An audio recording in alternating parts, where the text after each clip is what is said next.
I'm Elex Michaelson. This week, the issue is a humanitarian crisis. Nate Mook, the CEO of World Central Kitchen, and along with Jose Andres, he's feeding thousands of refugees. He'll join us from Ukraine then. Rick is the man that can make the difference. Former LAPD Chief Charlie Beck endorses Rick Caruso in the race for LA mayor. We talked to them both about California's crime rave and why they now support the recall of a progressive D.A. Then, what would you say the state of the union is right now? We talked to a broad cross-section of California leaders and voters themselves about the state of our union. The Issue Is starts right now. Broadcasting across California, you're watching The Issue Is. Welcome inside our newsroom and welcome to The Issue Is. I'm Elex Michaelson. This week, so much of the world's attention is focused on Ukraine. Russian President Vladimir Putin continues a relentless assault on the Ukrainian people. There are unknown casualties and a massive flow of refugees. Nate Mook is helping to feed those people. He is the CEO of the World Central Kitchen, the nonprofit formed by Jose Andres. This is video he posted from Ukraine. They are also feeding refugees in Hungary, Moldova, Romania, and soon Slovakia as well. Nate Mook joins us now from Ukraine, where he just left a train station there. Nate, welcome to The Issue Is, and thank you for all that you do. Thank you so much. Happy to be here. So if you could, paint a picture for us. What's it like on the ground right now?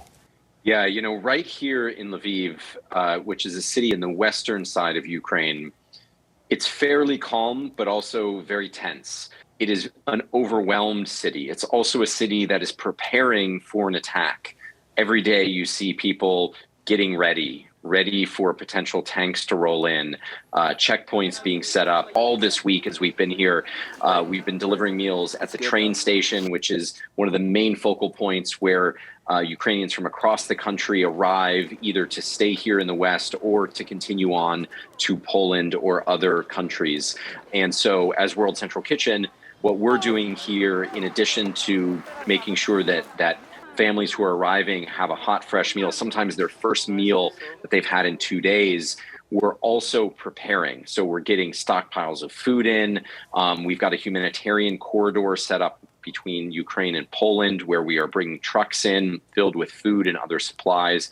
And we're working with our amazing local partners on the ground, restaurant partners that are cooking out of their kitchens and just getting food ready, knowing that there may be a huge need in the days and weeks ahead. I mean, it must be such an emotional experience talking with the refugees themselves. What are they telling you? And is there any conversation maybe that really stands out? Yeah, you know, it's really heartbreaking hearing some of these stories. In the train station, we've been serving a lot of mothers and their children, young children, and they've had to abandon their lives. They don't know what's next. Many of them don't have any money or resources to go somewhere else. They're relying on the help and assistance of so many that are getting them through this time. You know, what your organization shows is that no matter what you look like, what country you're from, everybody needs food to live. Can you talk about the uniting power of food that you see firsthand? Yeah, you know, our founder, Chef Jose Andres, who I was just with here in Lviv, and also in Poland along the border where many of our teams are working, likes to talk about building longer tables, not higher walls, right? Food is such a powerful thing to bring people together, to break bread. And, you know, it's what we're seeing here, that this outpouring of support, being able to provide a hot meal to somebody in a really, really difficult moment. We like to say that food doesn't just nourish the body. A hot meal also nourishes the soul.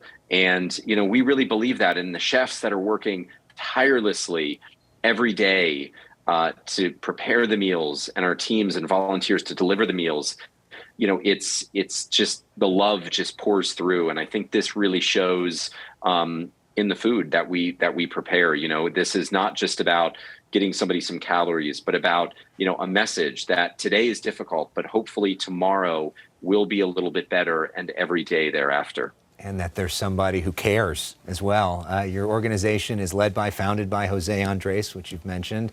He is a well-known celebrity chef. He's become one of the most impactful humanitarians on the planet. What have you personally learned from working alongside of him?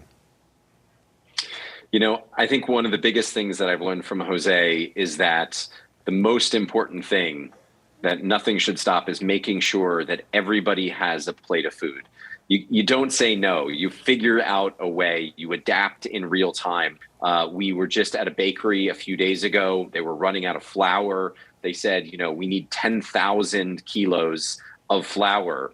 And Jose said, great, we'll figure it out. We don't know where, but we're going to solve this problem. And yesterday we delivered an 18-wheeler filled with flour to this bakery that's in Ukraine, outside of Lviv, preparing fresh baked bread for the community and refugees that are going across the border. So, you know, it's just one of the many examples of, you know, just the mission and why we do what we do at World Central Kitchen. That is wild. You know, World Central Kitchen's been around since 2010. You all have served over 60 million meals in so many different natural disaster zones and man-made disaster zones. How do you as an individual stay optimistic? How do you sort of focus on your own mental health when you've seen so much suffering? You know, it's a great question, and it's something that we talk about with our teams a lot because they are on the front lines of these disasters. And I think, you know, we also have to make sure that our teams are taking care of themselves, because if we don't take care of ourselves, then we truly can't take care of others. At the same time, you know, it is an incredible thing and an incredible honor to be able to serve somebody a plate of food and see people banding together fills up your heart and gives you that energy to keep going at the end of the day. And lastly, this is probably the most important question, because there's a lot of our viewers that are watching this right now and they say, we want to help. So how can we help you? So I think one of the best ways to get involved is to follow our work. Our website at wck.org. You can go there. You can, of course, donate, and 100% of your donation will go to our work on the ground in response to this effort. If you can, volunteer. We do have some volunteers. I know it's difficult to come out, and that's tough. Also, just helping spread the word. You know, follow us on social media, World Central Kitchen, our founder, Chef Jose Andres. We're constantly sharing what we're seeing in real time. We need the world to know about what's happening here and to continue to care about it. Again, the website is wck.org. I'm donating. I encourage all of our viewers to as well, if you're able to. Nate, Mook, thank you for the inspiration. Thank you for everything that you all are doing in literally saving lives and giving hope. Thank you so much for having me tonight. Up next, we talk with Charlie Beck and Rick Caruso, but we go to break with the Ukrainian national anthem and images from downtown Los Angeles. City Hall there, one of so many city halls across our state and our country, now paying tribute to the Ukrainian people. You know, cops are very intuitive. Their EQ is very high. You know, they can spot phonies. They can spot people that are being nice to them because they have authority, and they can spot the real thing. And Rick is the real thing. This week, former LAPD Chief Charlie Beck endorsed Rick Caruso for LA Mayor. Caruso once served as president of LA's Police Commission. The LA Mayor's race is probably the most high-profile local race in California this year. It features Caruso, a developer known for the Grove, the Americana, the Commons, and the Palisades Village, which is where we talked this week. Rick Caruso, Chief Beck, good to see you. Chief Beck, big announcement today. You're endorsing Rick Caruso for mayor. Why the endorsement? The city is in a public safety crisis, and after all the hard work that so many people, so many officers, so much community has put in to make the city safer, I hate to see it going the wrong way. And I really think, I truly believe that Rick is the man that can make the difference. You know, there's another LAPD officer in this race, Joe Buscaino, 15 years in LAPD. Very pro-cop agenda that he's running on. Why Rick over Joe Buscaino? Why not stay neutral? The reason I picked Rick is because he is at the right time in his life to step in and do the job day one. You know, he has a lot of life experience. He has experience running very big operations, and you know, the city of Los Angeles is just that. A very big operation with many, many facets, and he has a lot of experience doing that. I think Joe, in time, will get to that point, but I think right now, today, Rick can be your next mayor and do a fantastic job. What does this endorsement mean to you? Oh, it means the world to me. I have great respect for Chief Beck, and we've been friends for a long time. But more than friends, I've admired him. We've talked a lot. We used to get together quite a bit while he was chief and talked about the city. He's widely regarded in law enforcement as one of the best chiefs in the history of Los Angeles. He did an amazing job as chief, so his endorsement comes with a lot of credentials, and it means a lot to me. You know, there's a lot of people right now that feel like crime doesn't have consequence. Are you one of those? So perception is reality there, because again, it's about trust. And if people perceive that there is no consequence to them being involved in the criminal justice system, then they won't be. And if they feel the cops or the district attorney or some piece of the criminal justice system is not working, then why would they want to be involved? Yeah. Speaking of the district attorney, since we last talked, you've come out for the recall of George Gascon. You say that you'll contribute to it. Any sense of how much that is or what that means? What does that look like? Yeah, well, the contribution's made, so I've done that. And listen, I was really clear about that. I was hoping that George would stand up, like I said, and say, listen, I've done some things and there's some policies I put into place that, you know, haven't had the intended consequences maybe, and they haven't turned out right, and I'm going to go change them. He chose not to do that to any large degree. And so I don't think there's a choice now. At the very least, you have to give the residents of this city the right to recall him and get it on the ballot. Now, I really don't like the recall efforts, I mean, in general. But now we got people dying in the streets. Now we got people being hurt. And so something more dramatic has to happen. You said the contribution's been made. Is it a sizable contribution, or how is it? You know, that's for others to judge, I guess. Yes, I think it's a sizable contribution. Yeah. Okay. You know, last time we talked, you said that you initially fundraised for George Gascon. Then you heard more about what he was saying, and then you ended up giving to Jackie Lacey. Right. There are some people that hear that and think, well, he was, you know, for Prop 47, he helped write that. He was very liberal as a DA in San Francisco. Didn't he already tell you enough before that point? What do you say to that? I say to that is that I have a 20-year history with George, and when George was a deputy chief at LAPD, he was a very different George, and how he looked at crime and how he fought crime and how he thought about it. So that was my reality of George Gascon. Now, what happened to George between LAPD and Mesa, Arizona and San Francisco, I don't know. I didn't really follow him in San Francisco, to be honest. It's not my hometown. So, you know, shame on me. Maybe I should have done a little bit more research on it. But once the campaign rolled out, I quickly pivoted. And, you know, that was very early on the contribution was made. And sometimes in political contributions, you make them, you believe in that person turns out to be different than what you had hoped, and that happens. You know, you don't always get it right. And, but I know I'm right now in my position, and I feel very good about it, and I'm excited to allow the people to make a choice. And I know you've said something similar when it comes to George Gascon, right? Not the person that you knew years ago. Well, and I go much further back with George than Rick does. You know, we go all the way back to right after the '92 riots. You know, we were watch commanders together in Watts, and right following the, you know, the worst time in LA's history. And George was a very different person then. I'll tell you that right now. You know, Rick's absolutely right. And I think something that Rick said earlier resonates with me. He's not an evil person. These are, you know, he does this stuff, he does these things because he believes in it. I just don't believe the same thing anymore, and I think he's gone too far. I think that what we say, all of us say, is, you know, we want everybody's rights to be respected, but we don't want victims' rights to be ignored. And, you know, you have to strike that balance, you know, and when I start hearing victims feel that they're being re-victimized by our system, it breaks my heart, because, you know, as a 43-year cop in LA, you know, I've stood with victims, I've held their hands, they've cried on my shoulder, I've seen the worst things imaginable happen to their families, and I just don't want to see a system that causes more harm than good. I'm curious how you're going to pull this off when you're actually mayor, because you've been so successful in business. You come here, your name is literally on the building, right? And so when you speak, most people do what you want because you're the boss. When you're the mayor, you've got a city council that all have their own constituents that are elected independently, and they could say, no, we don't want 1,500 new officers. No, we're not going to fund that. What do you do in that scenario? How do you get things done facing the opposition and the bureaucracy, which is real? So my whole career is built on getting people to follow me, support me, believe in me, move forward.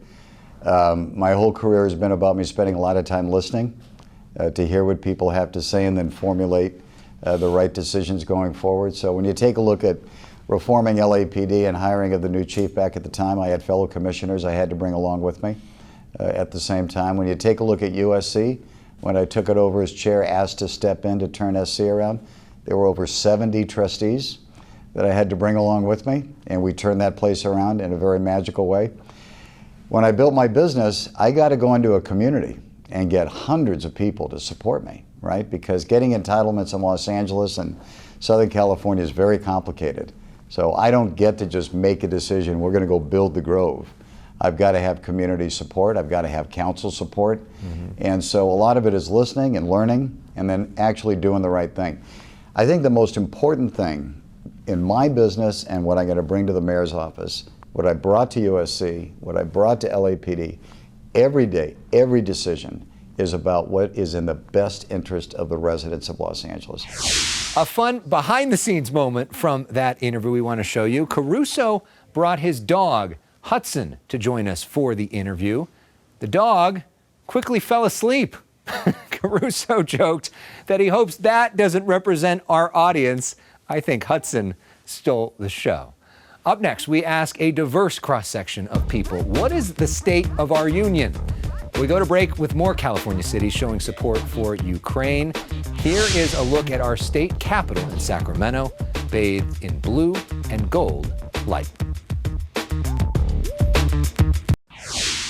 Last year, Governor Newsom delivered the State of the State address at an empty Dodger Stadium.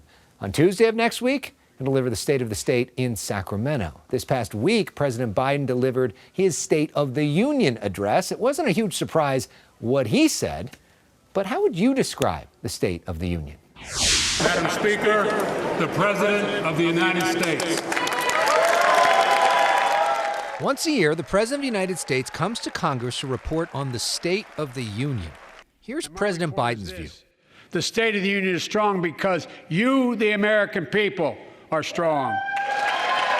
We asked that same question to local members of Congress, and not surprisingly, the Democrats are more optimistic. Congressman, what would you say the State of the Union is right now? The State of the Union is good. I think it's strong, and I was excited on the floor to see the bipartisan support and solidarity with the people of Ukraine. I think the State of the Union is strong in many respects.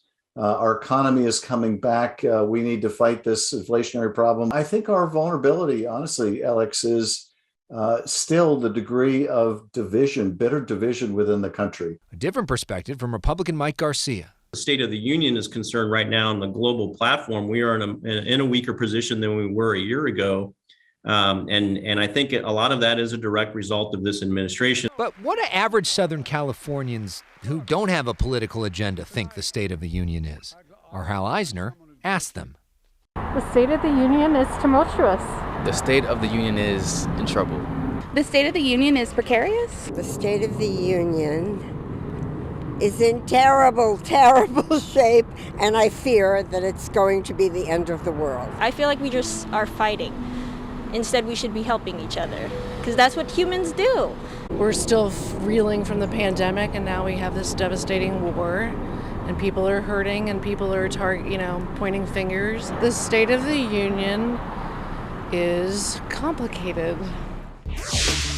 Up next, my commentary on what's happening in Ukraine as we go to break, Long Beach's tribute to that country. We end this week with my commentary about Ukraine, and let's start with something a little personal. A reminder that my name is Elex with an E, and there's not a day that goes by where someone doesn't ask, where does the E come from? Well, I'm named after my great-grandmother Ethel. Here she is with my mom, Crystal, when my mom was very young. This is a picture of Ethel with her family when she was very young. As a kid, Ethel lived in Russia, and like so many Jewish families, they faced persecution. They fled the country on a boat with just the clothes on their backs and one feather mattress, and they landed at Ellis Island and started a whole new life in New York. I know my family's story is not unique. So many of you can relate. Human history is full of innocent victims of unjust persecution, and history is once again repeating itself. In Ukraine, the president has taught us all about the value of leadership in fighting back. This Jewish comedian who once won Dancing with the Stars in his country has transformed into a real-life action hero. He refuses to abandon the fight and is inspiring so many others to follow. This week, I spoke with Jane Savorka, who's in Ukraine. Here's what she told me. Why stay in Ukraine? Why not try to leave the country? So first of all, it's my country. Why should I stay? Why should I leave? They should leave. We all can learn a lot from the Ukrainian people's fight for things that really matter. Their lives, freedom, democracy. Here, we spend so much time fighting on social media and on cable news about issues that really don't matter.